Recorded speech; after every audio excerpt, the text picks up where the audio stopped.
Hello everyone and a very very very good morning, in fact good afternoon to all of you. So कैसे हैं सभी लोग? How is everyone?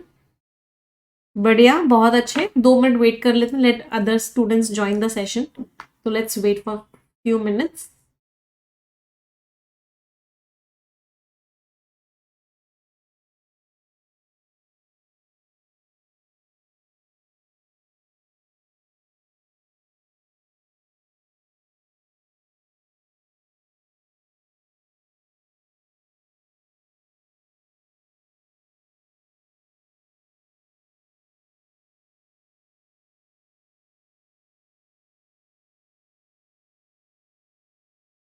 चलिए, तो session को स्टार्ट करते हैं। और आज का सेशन हम जो करने वाले हैं वो पूरा का पूरा डेडिकेटेड है रीडिंग कॉम्प्रीहेंशन के ऊपर। तो एक्साइटेड है सभी लोग? एक छोटी सी प्रेयर के साथ आज का सेशन स्टार्ट करेंगे। Dear God, dear universe, please help me stay focused. Please help me learn and understand better. Please help me stay away from all the distractions. Please help me maintain a very positive attitude. 30 seconds के लिए सभी लोग अपने मन में सोचेंगे जो आप जिंदगी में चाहते हैं। Please think about it for 30 seconds.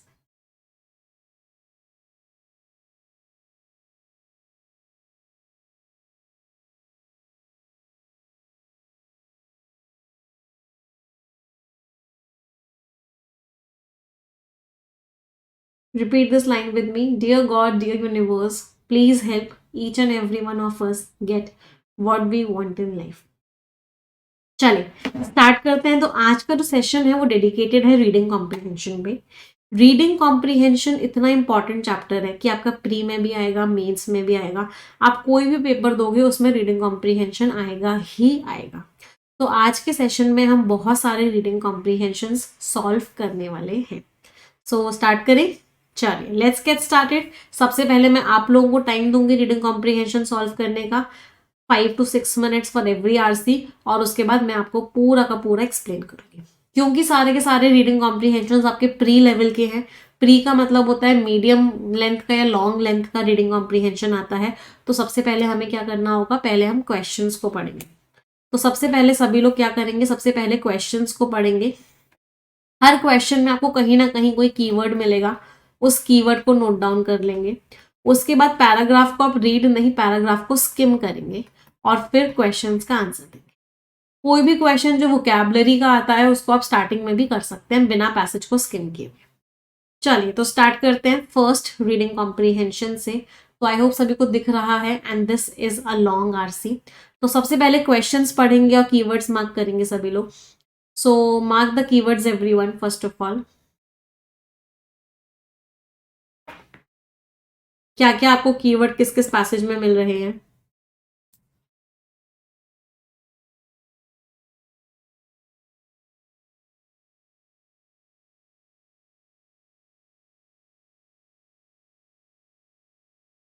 चलो अगले क्वेश्चन, क्या कीवर्ड मिला इसमें, क्या पोटेंशियल इम्पैक्ट ये जो बिल है इसका सैटेलाइट इंटरनेट इंडस्ट्री पे पड़ेगा? तो हमें मिला satellite internet industry telecommunications bill, ऐसा करके कीवर्ड मिला।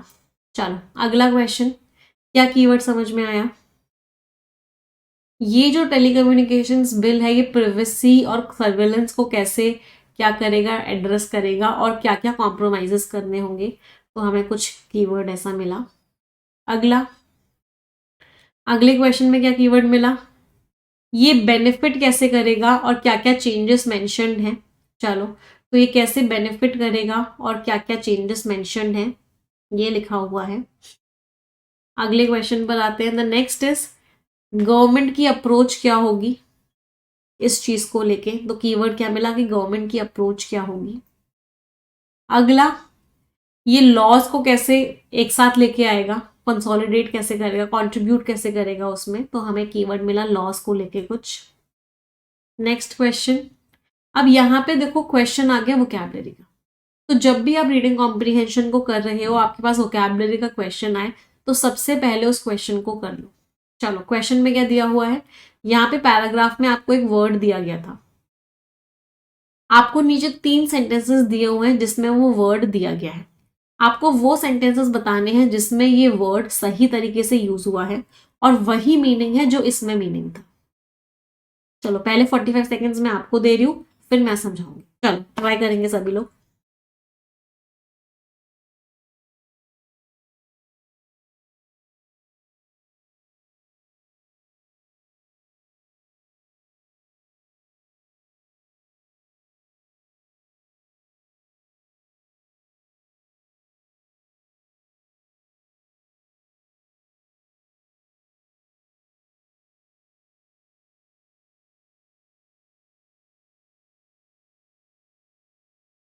कर लिया? चलो पहले इसको पढ़ते हैं। पब्लिक को रियश्योर करने के लिए, पब्लिक को और ज्यादा कॉन्फिडेंस देने के लिए कि उसका जो मकसद है वो एकदम क्लियर है। सरकार को अगर पब्लिक को कॉन्फिडेंस देना है कि सरकार का मकसद एकदम क्लीन है, कुछ भी घोटाला उसमें नहीं है, तो सरकार को स्क्रूपुलसली, स्क्रूपुलसली का मीनिंग क्या होता है? बिल्कुल ऑनेस्टली रूल मेकिंग करनी पड़ेगी, बिल्कुल ट्रांसपेरेंसी रखनी पड़ेगी, लोगों की एडवाइस लेनी पड़ेगी, लोगों के साथ कंसल्ट करना पड़ेगा, ये सारी चीजें करनी पड़ेंगी। अब हमें बताना है कौन कौन से सेंटेंसेस हैं जिसमें स्क्रूपुलसली वर्ड यूज हुआ है और बिल्कुल सही मीनिंग में यूज हुआ है, उसी मीनिंग में यूज हुआ है जो मीनिंग ऊपर था। ऊपर मीनिंग क्या था? ऑनेस्टली। तो कंपनी ने बहुत ही ऑनेस्टली, एडियर्ड टू का मतलब क्या होता है? फॉलो किए।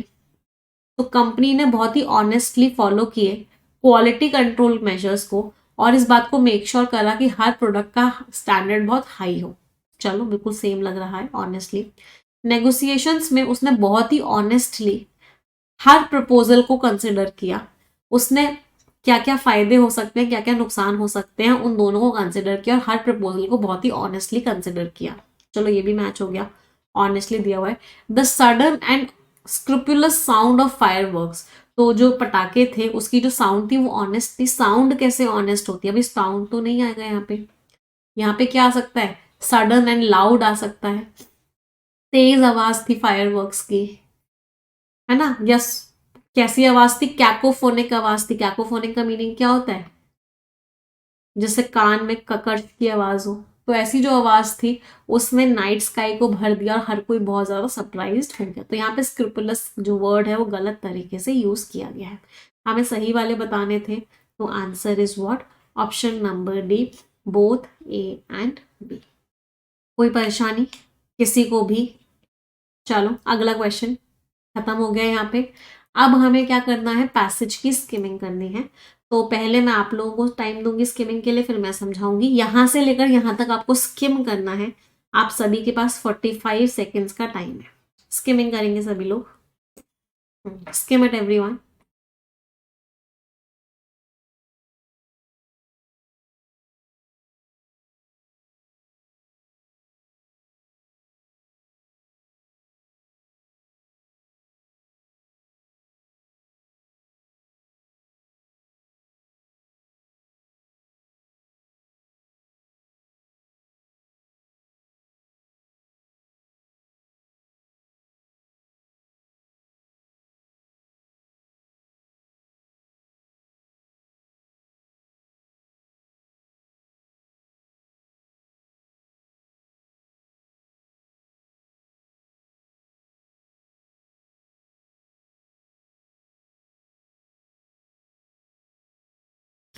तो 45 सेकेंड्स ओवर हो चुके हैं। Done with the skimming everyone. चलो, जिन लोगों को स्किमिंग नहीं आती है, बहुत ध्यान से देखना कैसे हम स्किमिंग कर रहे हैं। तो look at it very carefully. ये जो बिल आया, ये जो है नज़दीक जा रहा है। सरकार का जो मकसद है कि लॉ नेटवर्क्स को और इंटरनेट सर्विस प्रोवाइडर्स के जितने भी लॉज हैं उनको मिला देंगे। 46 पेज का डॉक्यूमेंट आया, जिसकी वजह से जो रेगुलेटरी स्ट्रक्चर्स हैं वो बहुत ज़्यादा क्या रह गए? चलो अभी हम ब्लैंक है। साथ के साथ ब्यूरोक्रेटिक प्रोसीजर्स सिंप्लीफाई हो गए लाइसेंस को अप्लाई करने के। लाइसेंसिंग प्रोसेसेस अब डिजिटल हो जाएगा। टेलीकॉम ऑपरेटर्स के पास नया तरीका होगा उन लोगों के साथ डील करने के लिए जो फॉलो नहीं कर रहे हैं, और उनके पास अथॉरिटीज़ का भी एक्सेस होगा परमिशंस के लिए, डिस्प्यूट रेजोल्यूशन के लिए, जब भी वो इक्विपमेंट सेटअप करेंगे या नेटवर्क डालेंगे। बिल जो है सैटेलाइट इंडस्ट्री जो है, इसको बहुत लंबे टाइम से चीख चीख के बोला जा रहा था कि ये ऐसा तरीका है जिससे गांव में भी इंटरनेट पहुंच जाएगा। ये भी एक सुकून वाली बात है, क्योंकि बात क्लैरिटी है कि उनको स्पेक्ट्रम के लिए बिड नहीं लगानी पड़ेगी, बोली नहीं लगानी पड़ेगी। तो इससे क्या हो गया? इंडिया जो है सेम लेवल पे आ गया बाकी कंट्रीज के। बिल को वेलकम किया इंडस्ट्री बॉडीज ने भी।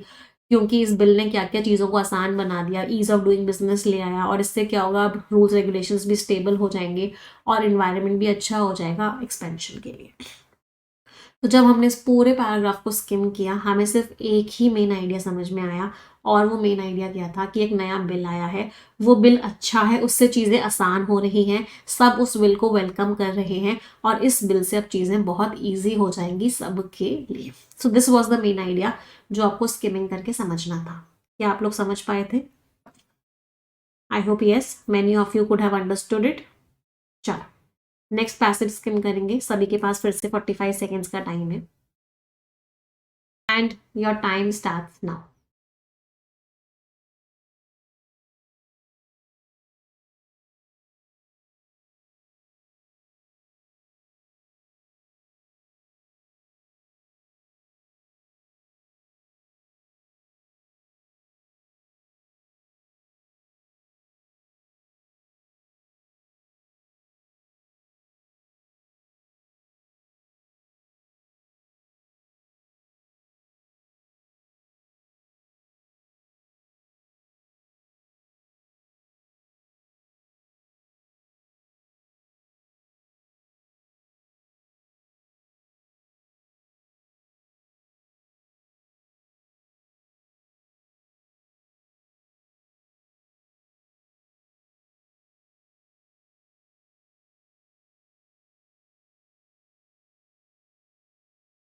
हाँ जी, चलिए देखते हैं इस पैराग्राफ में क्या मेंशन है, what is written in this paragraph. आपको बस ये मेक श्योर करना है कि आपका जो मेन आइडिया निकला था और जो मैं आपको मेन आइडिया बता रही हूँ लास्ट में, वो मैच कर रहा है या नहीं कर रहा। चलो, आधी से ज़्यादा इंडियन पॉपुलेशन जो है मार्जिन पे, मतलब कनेक्टेड नहीं है, बिल से मदद हो जाएगी, लेकिन अभी भी इश्यूज हैं। ये जो डेफिनेशन है, इसमें बहुत सारी सर्विसेज आ गई हैं, और स्टेट अथॉरिटी को जो है वो कंसर्न्स उठा रही है प्राइवेसी को लेके, सर्वेलेंस को लेके, लोगों के ऊपर नजर रखी जाएगी। ये कंसर्न सिर्फ एकेडमिक नहीं है, थ्योरी के नहीं है, क्योंकि पहले भी इल्जाम लगाया गया है कि स्टेट जो है लोगों के ऊपर नजर रखवाती है। बिल जो है स्पैमिंग से भी डील कर रहा है, लेकिन सोल्यूशंस में कॉम्प्रोमाइज हो जाएगा प्राइवेसी को लेके। सर्विलेंस में लोगों के ऊपर जो नजर रखने, उसमें जो चेंजेस आए हैं, इंटरनेट शटडाउन जो हुआ है, इसका बहुत नेगेटिव इम्पैक्ट पड़ा है, और इसको हम अवॉइड नहीं कर सकते क्योंकि ये कॉन्फ्लिक्टिंग है। सरकार को इन सारे इश्यूज को एड्रेस करना होगा ओपन माइंड के साथ, क्योंकि ये जो बिल है, सरकार को बहुत सारा पावर दे रहा है। जब पिछला ड्राफ्ट आया था, लोगों की एडवाइस ली गई थी, तो रिस्पॉन्सेज जो आए थे उनकी कोई जांच नहीं की गई। सरकार को अगर और ज़्यादा अश्योर करना है कि गवर्नमेंट का इस समय मोटिव क्लीन है, तो सरकार को बहुत ऑनेस्टली रूल मेकिंग करनी चाहिए, ट्रांसपेरेंसी रखनी चाहिए, लोगों की एडवाइस लेनी चाहिए। ये इंपॉर्टेंट है क्योंकि बहुत सारे प्रोविजंस में ना नीचे लेजिस्लेशंस की भी ज़रूरत है, जो डिपार्टमेंट ऑफ टेलीकम्युनिकेशन नोटिफाई करेगा उनको लागू करने से पहले। ये जो पूरा का पूरा इन्वायरमेंट है, ये बहुत चेंज हुआ है जब से पहला एक्ट पास हुआ था 19th सेंचुरी में, और जो रूल्स और रेगुलेशंस जो बनाए जा रहे हैं, उनमें वो सारे इश्यूज एड्रेस होने चाहिए जो आए हैं इसके डिजिटल एक्सप्लोजन से, इसके फैलने से। तो बेसिकली पिछले वाले पैराग्राफ में हमने उस बिल की बहुत सारी तारीफ की थी ऑथर ने। अब इस पैराग्राफ में ऑथर ने क्या किया, इस पैराग्राफ में ऑथर ने इस पूरे के पूरे पैसेज में इस बिल की बुराई करी है कि इस बिल में बहुत सारे प्रॉब्लम्स हैं, बहुत सारे कंसर्न्स हैं, प्राइवेसी लोगों की उनसे छीनी जा रही है, ऊपर से लोगों के ऊपर नज़र भी रखी जाएगी, तो प्राइवेसी कॉम्प्रोमाइज़ हो जाएगी। ऊपर से इसको जब कंसल्टेशन के लिए फ्लोट किया गया, लोगों की एडवाइस ली गई, फिर भी उनके जो उन लोगों ने बोला, उन लोगों की जांच नहीं की गई कि उन्होंने क्या क्या बोला है, उसके ऊपर कोई डिस्कशन नहीं हुआ। तो अगर सरकार को चीज़ें अच्छी करनी है तो क्या करना पड़ेगा, तो गवर्नमेंट को इस बिल को बहुत ही ट्रांसपेरेंसी के साथ लेके आना पड़ेगा। समझ आया सभी को पूरा पैसेज? चलो, अब एक एक करके क्वेश्चंस करते हैं। First question on your screen. क्या लग रहा है? 30 सेकेंड्स का टाइम है सभी के पास। क्या लग रहा है, कौन सा वर्ड आ सकता है? Everyone right out.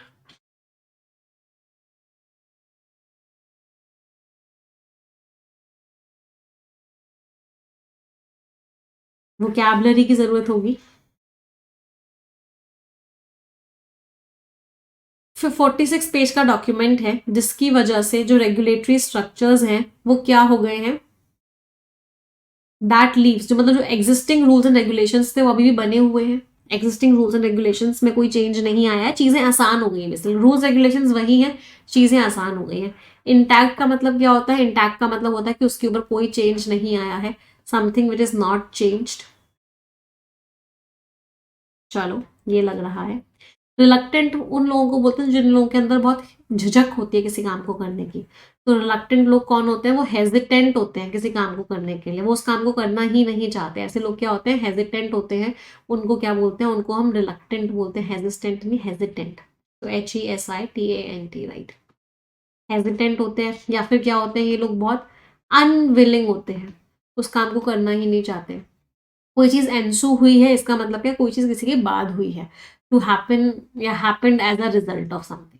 किसी चीज का वो रिजल्ट है, किसी चीज के बाद हुई है, तो उसको बोलते हैं एंस्यूड। तो आंसर क्या होगा कि जो रेगुलेटरी स्ट्रक्चर्स हैं, जो अभी के रूल्स रेगुलेशंस हैं, उनको इंटैक्ट रखा गया है। तो answer is option number C, only A. कोई परेशानी? स्नूपिंग का मतलब होता है लोगों के ऊपर नजर रखना, जासूसी करना, उसको बोलते हैं स्नूपिंग। अगला क्वेश्चन, इस बिल का क्या इम्पैक्ट पड़ सकता है सैटेलाइट इंटरनेट इंडस्ट्री में? पहले तो मुझे बताओ, बिल का सैटेलाइट इंडस्ट्री पे पॉजिटिव इम्पैक्ट पड़ेगा या नेगेटिव इम्पैक्ट पड़ेगा? पहले मुझे इस बात का आंसर दो कि बिल का इंडस्ट्री पे पॉजिटिव इम्पैक्ट पड़ेगा सैटेलाइट पे या नेगेटिव इम्पैक्ट पड़ेगा। ध्यान से देखो, हमने पैसेज पढ़ा था, सैटेलाइट इंटरनेट इंडस्ट्री कीवर्ड आपको यहां पे मिला था।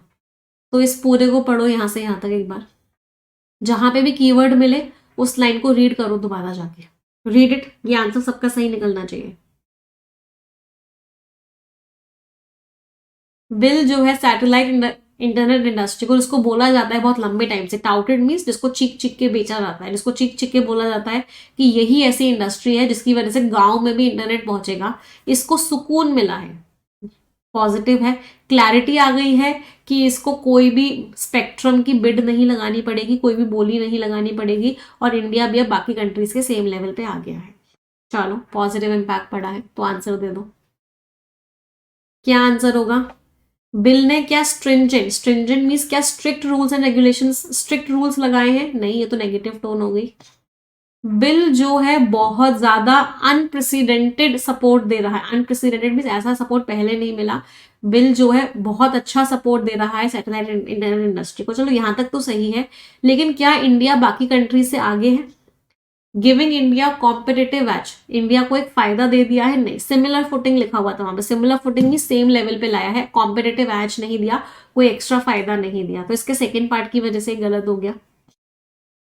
बिल कहता है कि सैटेलाइट इंडस्ट्री जो है स्पेक्ट्रम के लिए बिड करे? नहीं, नहीं करना है, उल्टा लिखा हुआ है, तो ये भी गलत हो गया। बिल ने क्लैरिटी दी है कि सैटेलाइट इंटरनेट इंडस्ट्री को अब बिड करने की जरूरत नहीं है स्पेक्ट्रम के लिए, जिसकी वजह से इंडिया जो है सेम लेवल पे आ गया है। Answer is option number. चलो, स्पेक्ट्रम होता है बेटा, फ्रिक्वेंसी रेंजेस होती है, इस फ्रिक्वेंसी लेकर इस फ्रिक्वेंसी तक, हर फ्रिक्वेंसी का एक प्राइस होता है। जैसे जियो हो गया, एयरटेल हो गया, वोडाफोन हो गया, फिर ये लोग सरकार से इन फ्रिक्वेंसीज को खरीदते हैं। इन फ्रिक्वेंसीज का ऑक्शन होता है, बिडिंग होती है, जो सबसे ज्यादा पैसे बोलता है उसको वो फ्रिक्वेंसी मिल जाती है, और वो अपनी इंडस्ट्री को उस स्पेक्ट्रम में, स्पेक्ट्रम मीन उस रेंज ऑफ फ्रिक्वेंसीज में ऑपरेट करता है। चलो अगला क्वेश्चन, प्रिवेसी और सर्विलेंस को लेके जो बिल है, ये कैसे चिंताओं को एड्रेस करता है? आंसर दो पहले खुद से, नहीं तो मैं समझाऊंगी, but try answering on your own. इस बारे में बात कहाँ हो रही थी? इस बारे में बात हो रही थी यहाँ पे, पढ़ लो एक बार अच्छे से, यहां से लेकर यहां तक, रीड इट एवरीवन।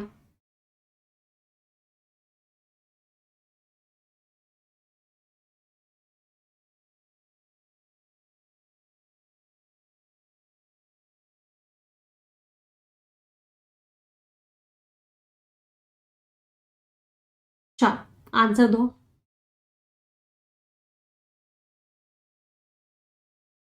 सभी लोग आंसर देंगे, क्या आंसर लग रहा है? बिल क्या ओवरलुक कर रहा है? ओवरलुक का मतलब होता है इग्नोर करना। क्या बिल इग्नोर कर रहा है इन चिंताओं को? नहीं, इग्नोर तो नहीं कर रहा। बिल ने क्या कोई कदम बताया है कि भाई ये कदम है, इससे प्रिवेसी और सर्वेलेंस ठीक हो जाएगा? नहीं, बिल ने कोई कदम तो बताया ही नहीं है प्रिवेसी को लेने के लिए। बिल में तो ये वाली प्रॉब्लम्स तो हैं, कोई कॉम्प्रीहेंसिव मीन्स कंप्लीट, कोई कंप्लीट स्टेप्स तो बताए ही नहीं है जिससे ये प्रॉब्लम सॉल्व हो जाएगी, तो ये भी नहीं हो सकता।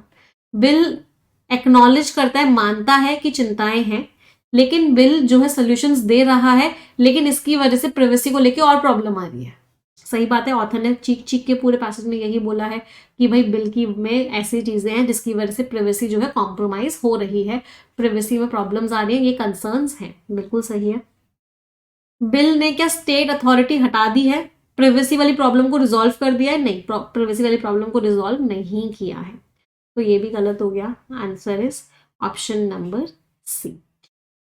चलो अगला क्वेश्चन, टेलीकॉम इंडस्ट्री का फायदा कैसे होगा? अब ये इस पूरे पैराग्राफ पैसेज की समरी पे डिपेंड करता है इसका आंसर।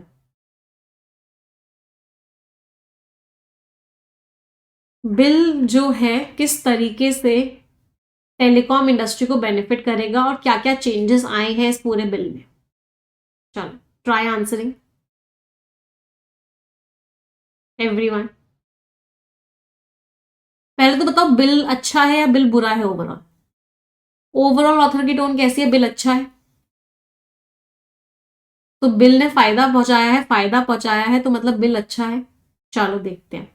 बिल ने रेस्ट्रिक्ट कर दिया, रोक दिया है एक्सेस, डिस्ट्रिक्ट और स्टेट लेवल अथॉरिटीज में एक्सेस जो है रोक दिया है, जिसकी वजह से टेलीकॉम आगे बढ़ने को रुक गया। इनहिबिट का मीनिंग क्या होता है?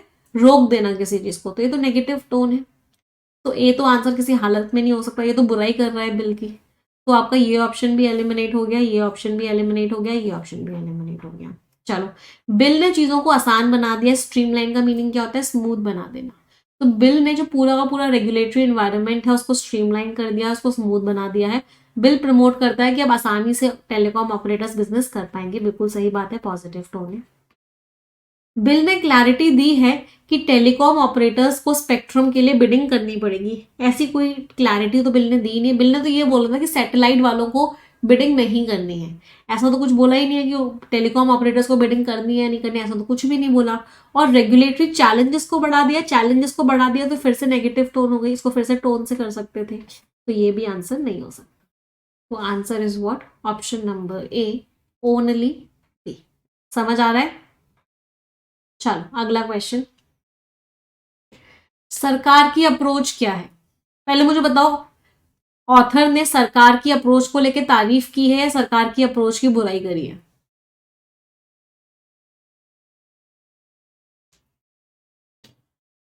ऑथर ने सरकार की अप्रोच की तारीफ की है या सरकार की अप्रोच की नहीं, सजेशन है। सरकार ने क्या किया ये नहीं बताया। What does the passage suggest? Passage क्या सजेस्ट कर रहा है कि सरकार की अप्रोच क्या होनी चाहिए? तो पहले तो मुझे बताओ, सरकार की अप्रोच अच्छी होनी चाहिए, सरकार की अप्रोच खराब होनी चाहिए? सरकार की अप्रोच अच्छी होनी चाहिए, तो टोन कैसी होनी चाहिए? पॉजिटिव होनी चाहिए। नहीं, सजेस्ट, पैसेज क्या सजेस्ट कर रहा है? सजेस्ट कर रहा है मतलब सरकार की अप्रोच कैसी होनी चाहिए, तो डेफिनेट सी बात है सरकार की अप्रोच अच्छी होनी चाहिए। तीनों को पढ़ो और आंसर बताओ। गवर्नमेंट जो है डिसमिसिव है, डिसमिसिव मीन्स बिल्कुल हटा रही है, इन चिंताओं के बारे में सोच ही नहीं रही और अवॉइड कर रही है इनको, क्योंकि ये बहुत लड़ाई वाले इश्यूज हैं। उल्टा हो गया, नेगेटिव टोन हो गई। कॉन्टेंशियस मीन्स कॉन्फ्लिक्टिंग, लड़ाई कराने वाले। गवर्नमेंट जो है क्या actively seeks public input on this concerns. जो गवर्नमेंट है वो बहुत ही एक्टिवली क्या लेना चाहिए उसे? पब्लिक इनपुट लेना चाहिए इन कंसर्न्स पे, to inform its decision making process. अपने डिसीजन मेकिंग प्रोसेस को करने के लिए क्या करना चाहिए? सरकार जो है बहुत ही एक्टिवली पब्लिक इनपुट ले रही है। चलो पहले मुझे बताओ, सरकार ने पब्लिक इनपुट लिया या नहीं लिया? ध्यान से पढ़ो, क्या लिखा हुआ था?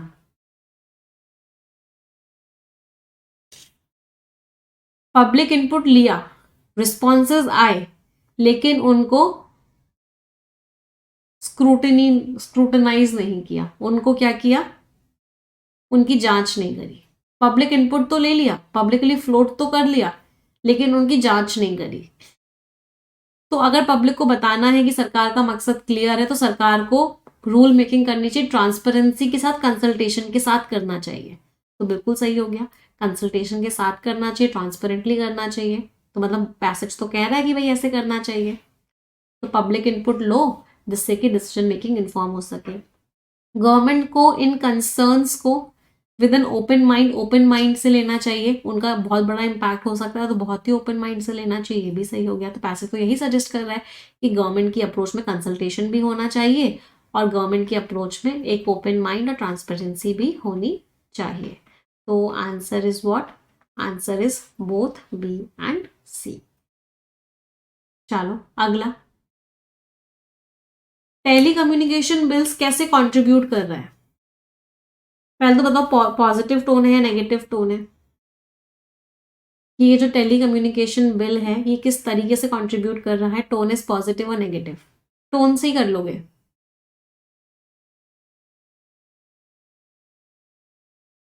स्टार्टिंग वाले पैराग्राफ का है नहीं, स्टार्टिंग फर्स्ट पैराग्राफ में तारीफ की थी ऑथर ने कि ये जो है इस मकसद को पूरा कर रहा है, इतना बड़ा डॉक्यूमेंट है जिसमें रूल्स रेगुलेशंस को चेंज नहीं किया लेकिन चीज़ों को सिंपलीफाई कर दिया, तो तारीफ हो रही थी, राइट? तो टोन कैसी थी? पॉजिटिव थी। चलो अब बताओ क्या आंसर होगा।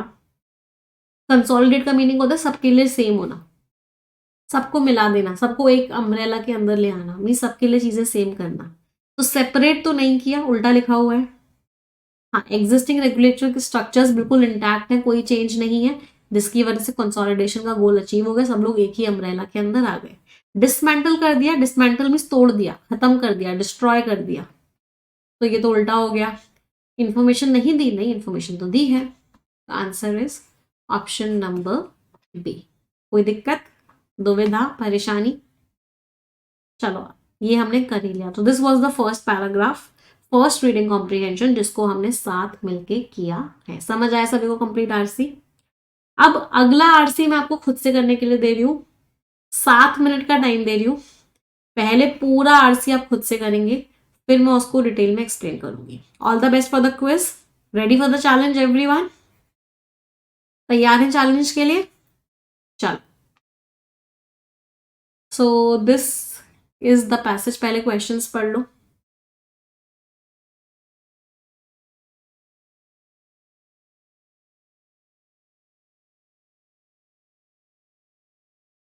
खुद से करना है, मैं कोई हेल्प नहीं करूंगी।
चलिए पैसेज पर आते हैं. स्किमिंग स्टार्ट कीजिए. 30 seconds फॉर दिस पैराग्राफ.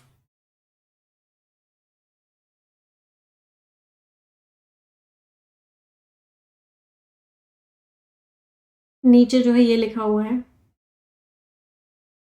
मैं लिख देती हूँ आपके लिए.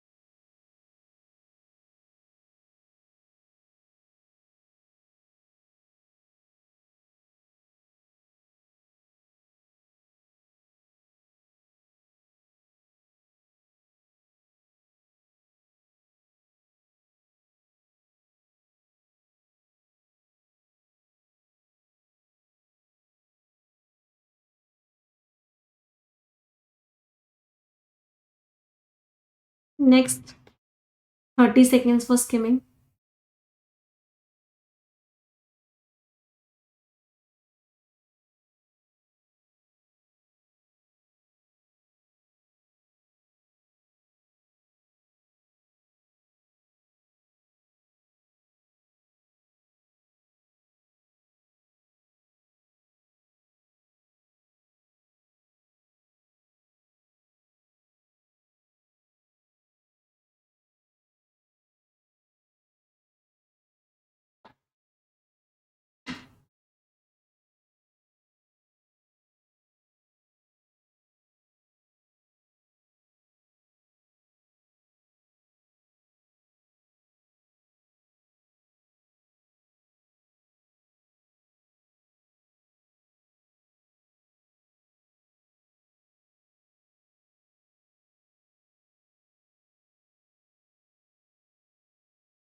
Last 30 seconds for skimming.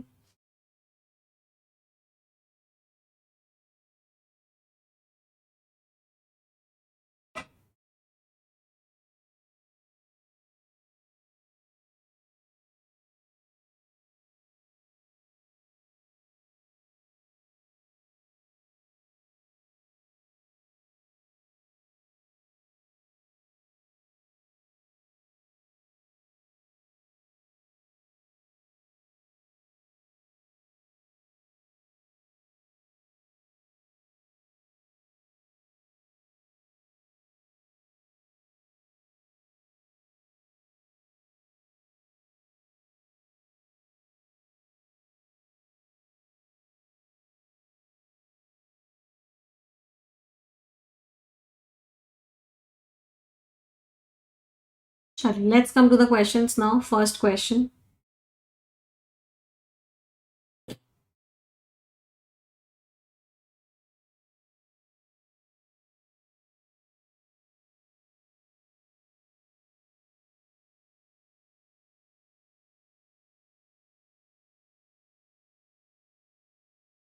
अच्छा ये तो आपने पहले ही कर लिया था.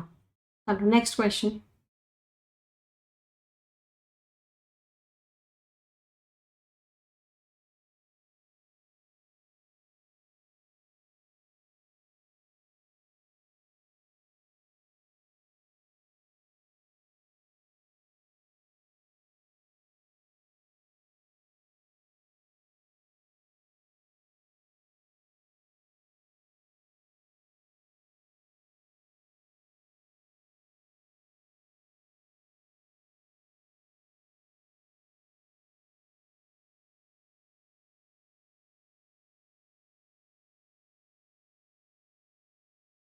Next question.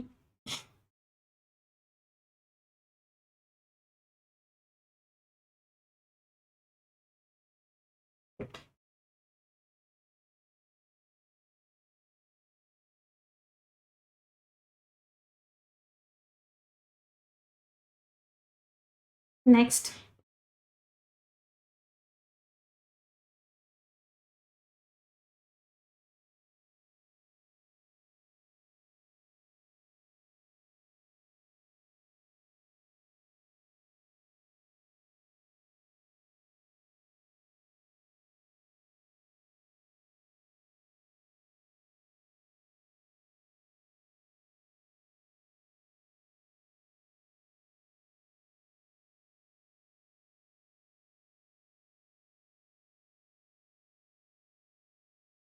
Next question.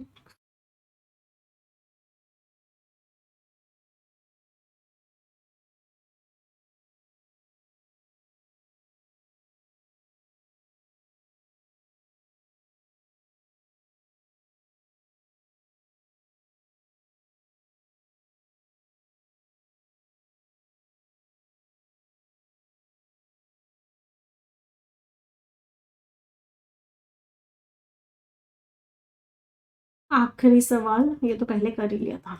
चलो लेट्स सी कितने लोगों के क्या क्या मार्क्स आए। मुझे बहुत ऑनेस्टली अपने मार्क्स बताना। सबसे पहले स्किमिंग देखते हैं, हमने देखो स्किमिंग कैसे करी। सॉइल एंड वाटर इंपॉर्टेंट है इंसानों के लिए भी। सॉइल मीडियम होता है जिसमें सारे ऑर्गेनिजम्स रह पाते हैं। हर रिलीजन जो हमारे साथ आया है उसने सॉइल की इंपॉर्टेंस को बताया है। वैदिक सिविलाइजेशन वाले कहते थे कि मदर अर्थ सबसे ज़्यादा, सॉइल को ही मदर अर्थ बोलते थे। जो हम प्रेयर करते थे वो वेद में भी लिखी हुई है कि जो भी मैं तुमसे निकालता हूँ, तो जो भी उस तुमसे निकलता है वो बहुत अच्छे से निकले। हम रिस्पेक्ट करते हैं, वेनरेशन भी हम जो रिस्पेक्ट करते हैं वेजिटेशन को, ट्रीज और एनिमल्स को, वो इंडिया में बहुत एक्सक्लूसिव है, बहुत अलग है, मतलब इंडिया में ही होता है। हम डिस्करेज कर देंगे केमिकल्स मत डालो, पेस्टिसाइड्स मत डालो, क्योंकि इससे नुकसान पहुंचता है सॉइल को, माइक्रो ऑर्गेनिजम्स को। अर्थ में इतने सारे अलग अलग तरह के ऑर्गेनिजम्स रहते हैं, अर्थ में सारे ऑर्गेनिजम्स रहते हैं, अर्थ में प्लांट्स होते हैं, ट्रीज होते हैं, एनिमल्स होते हैं, सॉइल्स को भी रिस्पेक्ट किया जाता है। लेकिन जो प्रेजेंट जनरेशन है वो बहुत नुकसान पहुंचा रही है। हमने बहुत डैमेज किया है सॉइल को। हमने डेवलपमेंट पे फोकस किया है, सुंदरता पे फोकस किया है। जो फर्टाइल एग्रीकल्चर लैंड है उसकी जगह हमने फ्लैट्स बना दिए हैं, गार्डन्स बना दिए हैं, जहाँ पे बहुत ही अलग अलग तरह के प्लांट्स हम लेके आए। एक्सोटिक मीन्स जो फॉरेन प्लांट्स होते हैं। अगला पैराग्राफ हमने स्किमिंग किया, क्या लिखा हुआ है। सॉइल जो है फंडामेंटल रिसोर्स है एग्रीकल्चर की, बहुत सारे न्यूट्रिएंट्स देती है। जब इरोजन होता है, टॉप सॉइल ऊपर से चली जाती है, डिग्रेडेशन होता है, इससे सॉइल की फर्टिलिटी कम हो जाती है, क्रॉप प्रोडक्शन कम हो जाता है। न्यूट्रिएंट्स का आना बहुत इंपॉर्टेंट होता है हेल्थ के लिए, प्रोडक्टिविटी के। सॉइल में बहुत सारे ऑर्गेनिजम्स रहते हैं, लेकिन ये माइक्रोब्स डिस्ट्रॉय हो जाते हैं फर्टिलाइजर से, पेस्टिसाइड से, वीडीसाइड से। हेल्थ जो है सॉइल और वाटर की इंटरलिंक्ड है। पोल्यूशन जो होता है इससे वो सॉइल में पहुंच जाता है पानी से। हम सॉइल को ग्रांटेड लेते हैं, हम प्लास्टिक केमिकल सॉइल में डाल देते हैं, हम वेस्ट सॉइल की सरफेस पे बर्न करते हैं। हमें कोई भी चिंता नहीं होती सॉइल की। सॉइल पोल्यूशन बहुत ज़्यादा नेगेटिव होता है हमारे लिए, तो ज़रूरी है कि हम कंटेमिनेटेड सॉइल को एग्रीकल्चर पर्पसेस के लिए यूज़ ना करें, क्योंकि जो केमिकल्स होते हैं वो क्रॉप्स में चले जाते हैं, फिर कंज्यूमर्स को नुकसान पहुंचाते हैं। पोल्यूटेड सॉइल से क्या होता है, प्रोडक्शन भी ज़्यादा नहीं होता और जो है इरोजन ज़्यादा हो जाता है, क्योंकि प्लांट कवर अच्छा नहीं होता, जिसकी वजह से टॉक्सिन्स जो है उन एरियाज में भी चले जाते हैं जो अनकंटेमिनेटेड होते हैं। तो पूरे पैराग्राफ में ऑथर चिक चिक के एक ही बात कह रहे हैं कि भाई सॉइल बहुत इंपॉर्टेंट है और सॉइल को हमें प्रोटेक्ट करना चाहिए। सॉइल को अगर नुकसान पहुंचाएंगे तो हम सबको नुकसान पहुंचेगा। एक ही बात है जो बार बार अलग अलग तरह से अलग अलग चीज़ों की हेल्प से रिपीट हो रही है। Next paragraph. सॉइल पोल्यूशन को एड्रेस करना बहुत इंपॉर्टेंट है सबके लिए। हम अच्छी प्रैक्टिसेस करें, हम सब मिलके जुल के काम करें पोल्यूशन को कम करने के लिए, इससे सॉइल पोल्यूशन कम होगा। सॉइल्स जो होती हैं वो कार्बन सिंक्स होती हैं, कार्बन को अपने अंदर एब्जॉर्ब कर लेते हैं, क्लाइमेट चेंज से हमें बचाते हैं। नेचर जो है, नेटल, नेटल मीन्स एकदम नया, नेटिविटी वहीं का, नेटिव वहीं का। तो इसका मतलब है कोई भी चीज़ जो पैदा हुई है और जो मरने के लिए उसकी डेस्टिनी है मरना, वो क्या है, नेचुरल है। इस बात को समझने से हम ये समझ पाएंगे कि नेचर और इंसान अलग अलग नहीं किए जा सकते। जो भी हम नेचर के साथ करेंगे उसका इम्पैक्ट हम पे पड़ेगा। हमारा जो कनेक्शन है नेचर का वो एक दूसरे के ऊपर डिपेंडेंस का है। ये बोला गया कि हम जो फॉरेस्ट को तबाह कर देते हैं, इसका मतलब ये सही है, मतलब लोग आर्ग्यू करते हैं कि सही है भाई, फॉरेस्ट को तबाह करोगे तभी तो एग्रीकल्चर कर पाओगे वहाँ पे। तो इस बात की वो बहुत डिबेट होता है। हम एग्रीकल्चरल लैंड को फिर कमर्शियल एरियाज में कन्वर्ट करते हैं, वो भी जस्टिफाइबल होता है कि डेवलपमेंट तभी होगा जब वो लैंड पे बिल्डिंग्स बनेंगी, चीज़ें बनेंगी। लेकिन हम क्या करते हैं, इग्नोर करते हैं नेचर को। इसकी वजह से हम ये नहीं समझ पाते कि हम जीत नहीं रहे हैं, हम हार रहे हैं अगर हम फॉरेस्ट को एग्रीकल्चरल लैंड में और एग्रीकल्चरल लैंड को कमर्शियल लैंड में कन्वर्ट करें। हमारा जो आइडिया है कि नेचर का जॉब है इकोनॉमी को चलाना, ये ड्राइविंग फोर्स है इस वॉर के पीछे। जो हम लड़ने की कोशिश तो करें, लेकिन हम उस वॉर में हमेशा हारते हैं अगर हम नेचर को नुकसान पहुंचाते हैं। तो इकोनॉमी जो है इकोलॉजी का ही एक सब्सिडरी है, मतलब इकोलॉजी अच्छी होगी तभी इकोनॉमी भी अच्छी होगी। तो पूरे पैराग्राफ में ऑथर फिर से वही बात कह रहे हैं कि भाई नेचर बहुत इंपॉर्टेंट है, नेचर को हम इग्नोर नहीं कर सकते, नेचर को हमें प्रोटेक्ट करना होगा। अगर हम नेचर को इग्नोर करते हैं, उसको नुकसान पहुंचाते हैं, तो अल्टीमेटली हम खुद को ही नुकसान पहुंचा रहे हैं। चलिए अब आ जाते हैं एक एक करके क्वेश्चंस पे. Let's come to the questions. Nature जो है किन किन कॉन्सेप्ट से कनेक्टेड है? नेटल, नेटिविटी, नेटिव, अपना है, खुद का है. तो दिखाता है कि कोई भी चीज जो पैदा हुई है और मरेगी वो क्या है? नेचुरल है. इंट्रिंसिकली, इनहेरेंटली, फंडामेंटली, ये तीनों के तीनों वर्ड्स एक दूसरे के सिनोनिम्स हैं. और इन तीनों के तीनों वर्ड्स का मीनिंग क्या है? खुद से, मीन्स अंदर से, मतलब एक बेसिक पार्ट से, फंडामेंटली, इनहेरेंटली, इंट्रिंसिकली मीन्स खुद से नेचुरल है. आप इसमें कोई बदलाव नहीं ला सकते. तो answer is option number E, all A, B and C. अगला question, sustainable land management practices. क्या गड़बड़ है इसमें? ये जो प्रैक्टिस होता है ना बेटा, ये एक वर्ब होता है. इसका मतलब होता है अभ्यास करना. ये जो शब्द होता है practice, this is a noun. इसका मतलब होता है अभ्यास. तो जो लैंड मैनेजमेंट की प्रैक्टिसेस हैं, जो हम लैंड मैनेजमेंट करते हैं, तो यहाँ पे नाउन आएगा. तो यहाँ पे प्रैक्टिसेस नहीं, प्रैक्टिसेस आएगा, CES वाला आएगा. और जो हम मिलजुल के कोशिश करते हैं पोल्यूशन को कम करने की, ये दोनों चीजें जरूरी हैं सॉइल पोल्यूशन के इम्पैक्ट को कम करने के लिए. तो आंसर इज ए पार्ट में एरर था. चलो अगला क्वेश्चन देखते हैं. नेक्स्ट क्वेश्चन क्या कह रहा है? सॉइल जो है फाउंडेशन क्यों माना गया है? क्योंकि वो सॉलिड सरफेस देता है. क्या वो सिर्फ सरफेस देता है इसलिए सॉइल फाउंडेशन है? नहीं, सरफेस नहीं देता, स्टेबिलिटी देता है, सपोर्ट करता है. तो ए नहीं हो सकता. हाँ, क्योंकि इसके अंदर स्टेबिलिटी है जो सपोर्ट करती है बहुत सारे अलग अलग फॉर्म्स को, इसलिए सॉइल को फाउंडेशन बोला जाता है. क्या फंडामेंटल स्ट्रक्चर है चीज़ों को बनाने के लिए, बिल्डिंग्स बनाने के लिए स्ट्रक्चर है इसीलिए फाउंडेशन बोलते हैं? नहीं. क्योंकि एक स्ट्रॉन्ग बेस देता है वेजिटेशन के लिए? नहीं, सारे ऑर्गेनिजम्स के लिए, अलग अलग लाइफ फॉर्म्स के लिए देता है, इसलिए foundation for all living organisms बोला जाता है. तो answer is option number B. कोई परेशानी? अच्छा अगले पर आते हैं. नेक्स्ट क्वेश्चन क्या कह रहा है? प्राइमरी रीजन क्या है कि हम हार्श केमिकल्स और पेस्टिसाइड्स को क्यों रोकते हैं? हार्श केमिकल्स और पेस्टिसाइड से क्या होता है? हम डिस्करेज क्यों करते हैं? क्योंकि इससे नुकसान पहुंचता है सॉइल को. तो ऑथर ने बोला नुकसान पहुंचता है सॉइल को, इसलिए यूज मत करो. एक्सपेडाइट, फास्ट हो जाती है ग्रोथ, इसको आप टोन से भी कर सकते थे. नेगेटिव रीजन होगा तभी डिस्करेज कर रहे हैं. तो आंसर की टोन नेगेटिव होनी चाहिए. ग्रोथ साइकिल तेज हो जाए तो पॉजिटिव टोन है. सॉइल फर्टिलिटी आ जाए, ये भी पॉजिटिव टोन है. जो डिसीजेज हैं, पेस्ट रुक जाएं, ये भी पॉजिटिव टोन है. कल्टीवेशन हो, एक्सोटिक प्लांट्स का, फॉरेन प्लांट्स को बहुत अच्छे से कल्टीवेट कर पाए, ये भी पॉजिटिव टोन है. नेगेटिव टोन से एक ही थी एंड दैट वाज डी, कि हम बोलते हैं पेस्टिसाइड्स यूज मत करो, केमिकल्स यूज मत करो. क्यों? क्योंकि उससे हम अनचाहा नुकसान पहुंच जाता है न्यूट्रिएंट्स को और माइक्रो ऑर्गेनिजम्स को सॉइल में. तो आंसर वाज डी. ये बेटा सी जो है, जिन बच्चों ने सी आंसर मार्क किया उन्होंने घोटाला किया, डिस्करेज कर रहे हैं. तो किसी अच्छी चीज को डिस्करेज नहीं करते, डिस्करेज हमेशा गलत चीज को करते हैं. तो टोन नेगेटिव होनी चाहिए ना कि पॉजिटिव. अगला क्वेश्चन, अगर हम पॉल्यूटेड सॉइल को यूज करेंगे क्रॉप कल्टीवेशन के लिए तो इसका इम्पैक्ट क्या पड़ेगा? चलो देखते हैं. सबसे पहले तो पॉल्यूटेड सॉइल को यूज करेंगे, फिर से टोन नेगेटिव होनी चाहिए. किसी खराब चीज को यूज कर रहे हो तो खराब ही इम्पैक्ट पड़ेगा. तो क्रॉप का जो आउटपुट है बहुत ज्यादा सब्सटैंशियल मींस हद से ज्यादा बढ़ जाएगा, ये तो पॉजिटिव टोन हो गई. ये तो नहीं हो सकता. yields comparable to those from uncontaminated soil. अगर सॉइल अच्छी है और सॉइल खराब है, दोनों में आउटपुट सेम निकलेगा, तो ये भी पॉजिटिव टोन ही हो गई. तो ये भी नहीं हो सकता. हाँ, बायोडाइवर्सिटी कम हो जाएगी, वहां पे जो ऑर्गेनिजम्स हैं वो कम हो जाएंगे, नेगेटिव टोन है, बिल्कुल सही है. सॉइल फर्टिलिटी अच्छी हो जाएगी, फिर से पॉजिटिव टोन हो गई. इरोजन कम हो जाएगा, फिर से पॉजिटिव टोन हो गई. तो आंसर इज सी. ये क्वेश्चन भी आपका बहुत इजीली टोन से हो सकता था. अगला क्वेश्चन, पैसेज ने हेल्थ ऑफ सॉइल को और इम्पैक्ट्स ऑफ क्लाइमेट चेंज को कैसे कनेक्ट किया है? तो ऑथर ने क्या बोला? ऑथर ने बोला कि जो हेल्थ है सॉइल की और जो क्लाइमेट चेंज है कैसे कनेक्टेड है, कि सॉइल जो है कार्बन को सिंक कर ले, कार्बन को एब्जॉर्ब करती है, कार्बन की वजह से ही क्लाइमेट चेंज होता है. तो कार्बन सिंक की तरह सॉइल बिहेव करती है, जिसकी वजह से क्लाइमेट चेंज कम हो जाता है. तो डिस्ट्रक्शन से नहीं. हाँ, ऑथर ने बताया कि हेल्दी सॉइल कार्बन सिंक होती है और कार्बन सिंक की वजह से क्लाइमेट चेंज का इम्पैक्ट कम हो जाता है.